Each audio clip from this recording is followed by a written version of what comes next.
네. 이제 졸지 않는 강의를 목적으로 하셨는데 지금 우리 퀘스터분들 굉장히 집중해서 듣고 있고 상당히 재밌어하고 있는 것 같은데요. 자, 이 분위기에 이어서 두 번째 강의도 듣도록 하겠습니다.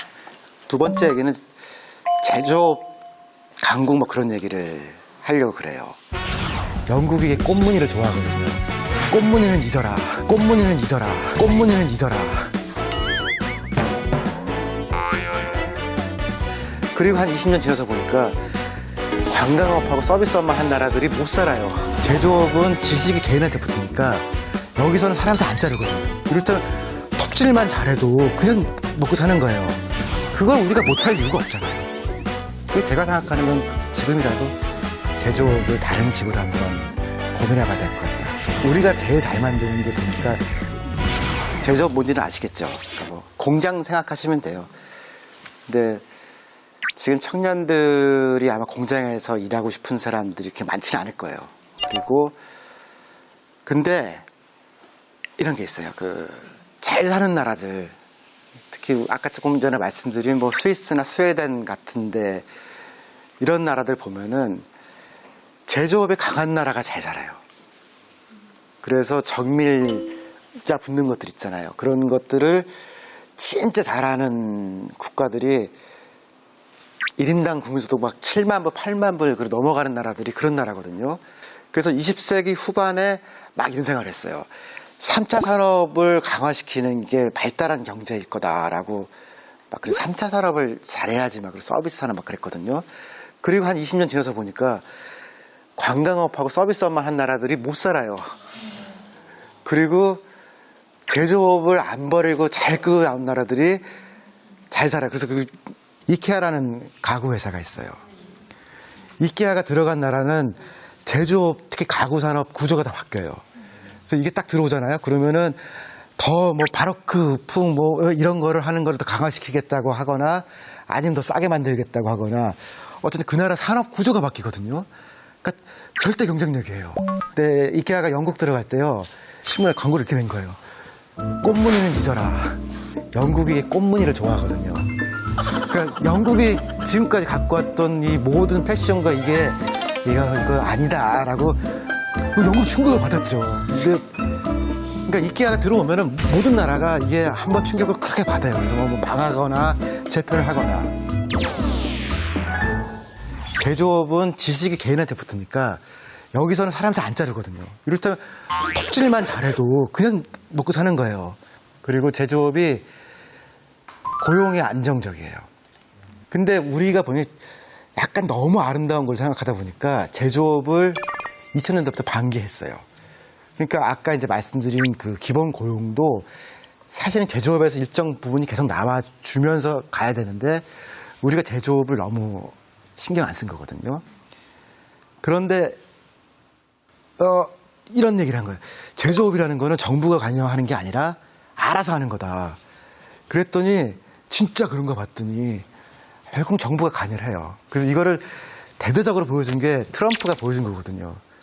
그 트럼프가 했던 얘기를 너무 보수적이고 국수적이고 막 그렇게 얘기를 하잖아요. 근데 모아 보니까 그거를 우리식 용어를 하면은 공장을 여기다 지으세요라는 말을 하고 있는 거예요. 그리고 여기 있는 공장이 앞으로 수출할 거예요. 그런 거 아니에요. 그러니까 우리가 막 욕을 하고 뭐 보수주고 뭐 그 얘기가 사실은 제조업에 관한 얘기하고 있는 거거든요. 그래서 뭐 이를테면 중국 물건이 어쩌고 중국에서 전쟁하고 싶은 게 아니고 그 물건을 만드는 미국 공장을 만들고 싶은 거예요. 그래야 거기 고용이 생기니까요. 한동안 미국은 이제 생산 공장을 다 말레이시아 이렇게 밖으로 보냈거든요. 미국은 디자인만 하고 머리만 쓰고 몸은 다른 데가 사자. 트럼프가 한 얘기가 그거 다 다시 오라는 거거든요. 차도 만들게, 우리가 철강도 만들게. 그래서 이제 제조업들을 강화시킨 나라들이 독일, 뭐 스웨덴 등 다 먹고 살만한데 우리는 보니까 제조업을 신경 안 쓰는 거예요. 그래서 이게 조금 정부도 그렇고 공무원도 그렇고 그래요. 80년대, 90년대에는 철강 산업과 관련돼 있는 과가 하나 있었거든요, 정부에. 지금은 이제 한 명이 해요. 그러니까 너무 줄어다 놓다 보니까 이게 미래 전략을 세운다거나 그래도 제조업을 당연히 빼고 하는데 그렇지만 진짜로 돈을 벌고 안정적인 일이 생기는 건 제조업에서 생기거든요. 그런 점에서 너무 큰 대기업과 이런 거 말고도 한 중간 규모에서 그래도 괜찮은 거. 실제로 보니까 우리나라 산업 중에서 외국에서 버티는 게 낚싯대가 있더라고요. 정부가 모든 걸 다 하거나 계획을 세우는 거는 불가능해요. 좋은 것도 아니지만 우리가 쓰는 많은 물건들은 수출이 아니더라도 내수를 위해서라도 일정한 규모를 가질 수 있는 거거든요. 제가 애 키우면서 보니까 주로 애와 관련되어 있는 최신 상품들이 호주제가 많더라고요. 그리고 우리는 호주제를 수입을 하고 그보다 좀 싼 걸 쓰려면 일제를 쓰고 국산은 없고 그런 경우가 많아요. 그럼 이거는 약간만 신경을 쓰면은 아니 무슨 퐁퐁 이런 거 못 만들고 그런 건 아니거든요. 그러니까 우리나라에서 그 베이비라고 하는 애를 키우기 위한 거에 그거보다 품질이 좋고 안전한 거 만들 수 있잖아요. 그리고 땅 찍어가지고서 절대 안전, 뭐 플라스틱 절대 안 나오고 뭐 이런 거 해서 하면은 우리는 싸게 쓰고 그거 자체가 산업이 되고 돌아가고 일자리거든요. 그래서 제조업을 너무 옛날 거 아니냐. 아, 돈에는 냄새가 없다는 거 있거든요. 그러니까 증권이나 IT에서 나오는 돈도 돈이지만 제조업에서 물건 팔아서 만들어서 하는 돈도 돈이거든요. 스웨덴이 이케아를 가지고 전 세계를 지배해요. 그게 써서 보시면 알겠지만 조금만 싸고 뭐 이렇게 엄청나게 좋은 것도 아니지만 새로운 아이디어들이 계속 들어가거든요. 그러니까 우리가 그런 거를 할 수 있는 기반이 이게 없는 게 아니라 필요하다 생각을 안 해서 그런 게 아니거든요. 지방에 가면은 공단들 노는 데 많아요. 그러니까 공장 자체가 없는 것도 아니고 있는 거 가지고서 거기에 누군가 계획을 세우고 촉진을 하고 조금씩 안 되는 것들 넘어갈 수 있게 하면은 제조업 능력도 한국에서 가능하거든요. 그걸 우리가 못할 이유가 없잖아요. 그 제가 생각하는 건 지금이라도 제조업을 다른 식으로 한번 고민해봐야 될 것 같다. 고맙습니다. 네, 감사합니다. 자, 팬사 여러분들 다시 한번 질문 키워드 준비해 주시면 되겠습니다. I feel obliged to take maybe one question from the Korean press, since you guys have been such excellent hosts. Anybody?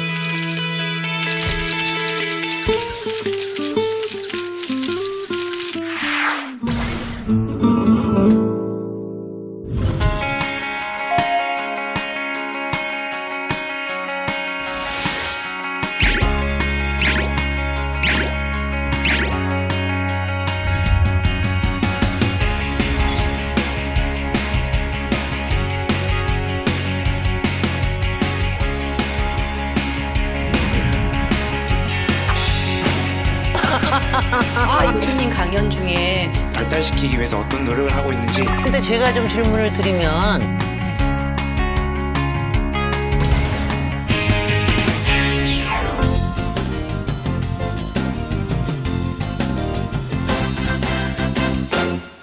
아우, 제조업에 정말. 아, 나 이거 해야 된다 그랬는데 죽는다 그래서 큰일 났네요. 제가 걱정하는 부분은 뭐냐면 제조업은 제가 알기로는 인건비가 되게 상당히 영향을 많이 받는다고 알고 있어요. 과연 우리나라 이 최저임금이 높은 실정에서 제조업을 부흥시켜야 되는 게 맞는지 이 부분이 좀 궁금합니다. 근데 지난 한 10년 동안의 흐름을 보면요. 그러니까 임금을 따라간 제조업들이 중국에 갔는데 중국도 임금이 올라갔어요. 그래서 이제 다시 이게 베트남으로 빠지고 일부는 말레이시아로 빠지거든요. 그러니까 전 세계를 이제 돌면서 끝까지 이제 싼 데를 찾아가는 임금 따먹기 형의 제조업이 일부 있고, 근데 중국이 어려워지니까 일부는 다시 유럽으로 갔어요. 그리고 일부는 다시 한국으로 올 거냐 안 올 거냐. 이건 무슨 말씀이냐고는 대규모 제조업이라는 것들은 이제 좀 진짜로 인건비밖에 없죠. 그건 다 표준화가 딱 끝난 거니까. 그렇지만 표준화 이후에 이제 새로운 고부 가치라고 할 때는 그거는 같은 제조업이라고 쓰고 있지만 이건 사실은 작은 업종이고 작은 회사고 지식은 굉장히 높고 그런 거거든요. 그래서 우리나라 제조업들도 좀 선택해야 될 것 같아요. 그러니까 중국까지 갔다가 다시 이제 베트남 갔다가 이제 그럼 또 이제 말레이시아 갔다가 또 어디 가겠죠. 그렇게 도는 그 사이클이 하나 있고 저 고급화를 통해서 모국으로 돌아가는 게 있는데 모국으로 돌아오는 그런 게 바로 우리 근처에 있는 회사들일 거거든요.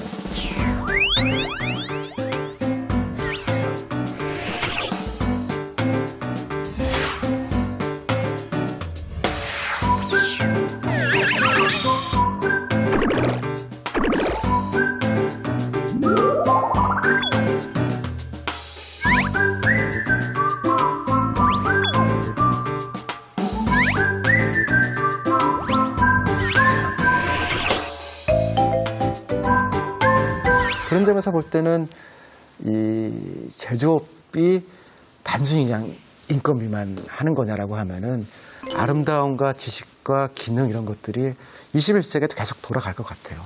그래서 이게 표준화돼서 똑같은 걸 만드는 거는 사실은 더 싼 데로 가는 걸 막을 수는 없을 것 같아요.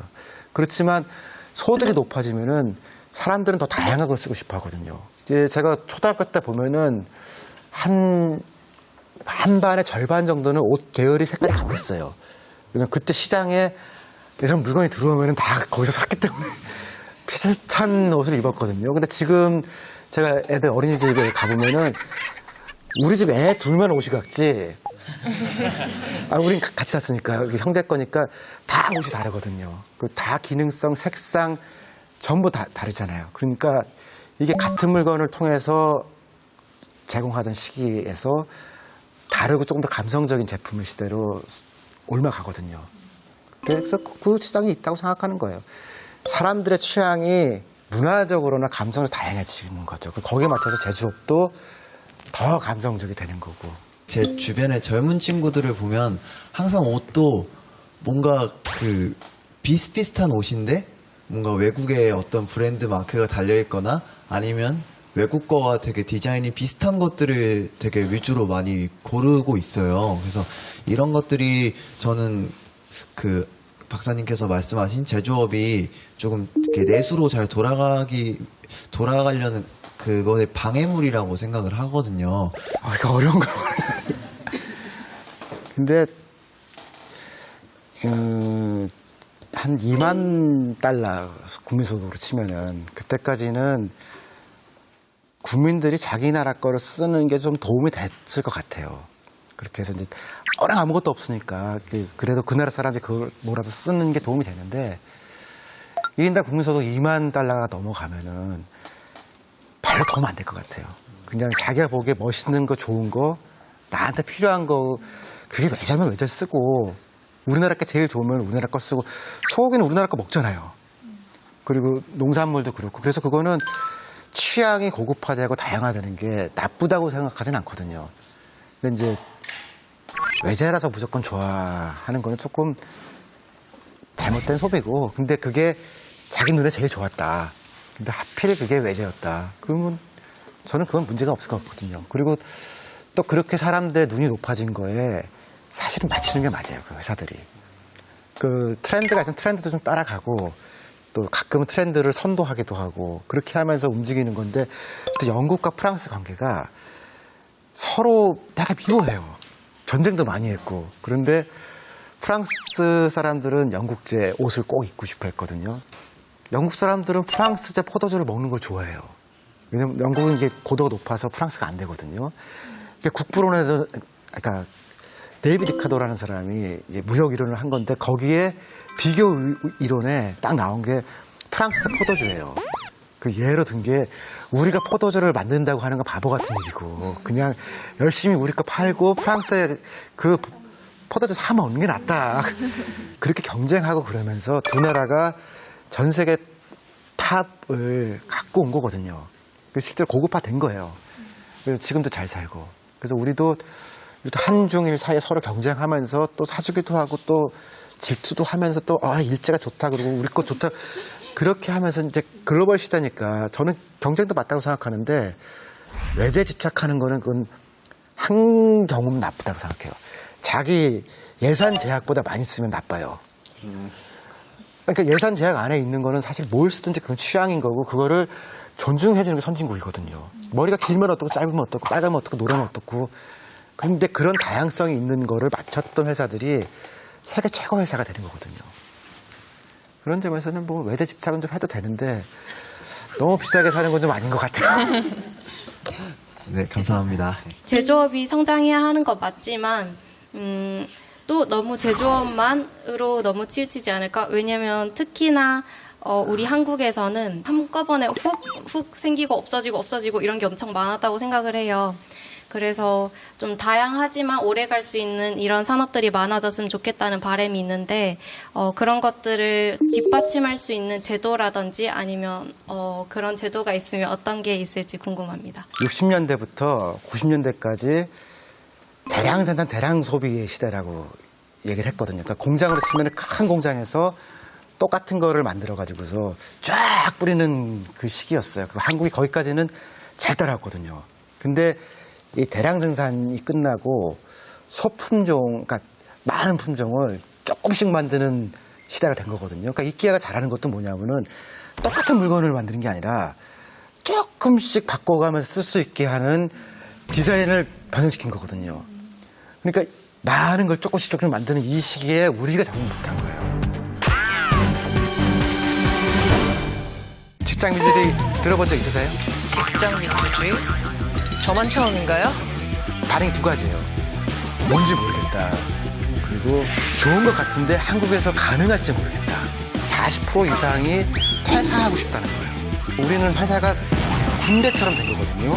과장 이상의 한국 직장인들이 원하는 직장상은 가족 같은 직장을 원하더라고요.